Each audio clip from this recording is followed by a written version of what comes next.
Our top story then, Rishi Sunak warning Russia to get out of Ukraine and end this barbaric war, in his words, as he attends the G20 Summit in Bali.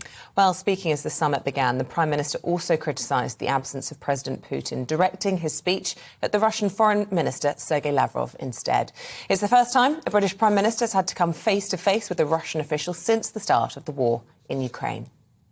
Joining us now for the latest from the summit is our political editor, Darren McCaffrey. Darren, just give us a rundown then of what's been happening from the UK's point of view overnight, given that all this happened behind closed doors with no media present. Yeah, indeed. We're quite a long way from the summit venue, as is always the case when it comes to these meetings, particularly when you've got 20 world leaders involved, Paul.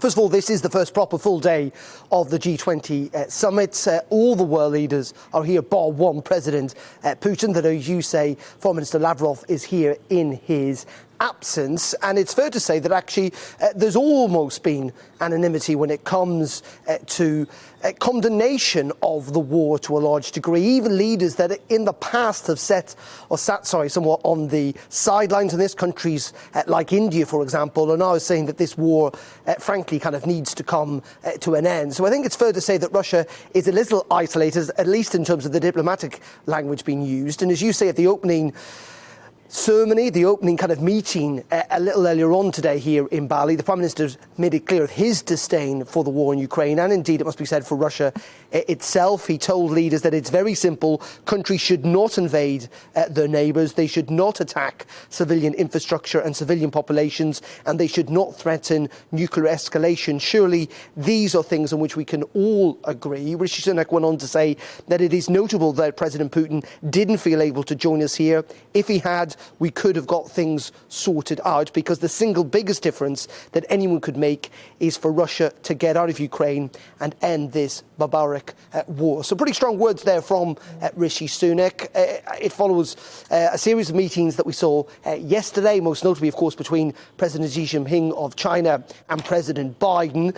Again, while China didn't go as far, clearly, as many of the Western allies in terms of the condemnation, there was a joint agreement that in no circumstances should countries use nuclear weapons. Clearly, there's been concern that if Russia gets backed into a corner, it could do so.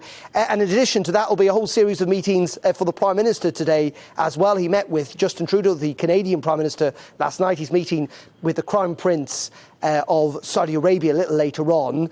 Also expected to meet the President of Indonesia. Speculation he could also meet President Narendra of India. And the big one, President Biden, the first meeting between the new Prime Minister and the US President. That's expected tomorrow. So another busy day. The focus is not simply just on Ukraine, though the offshoots of that are clearly important. Focus on energy security, food security as well. But the opening ceremony has been marked by those pretty strong words from most world leaders condemning Russia's actions in Ukraine.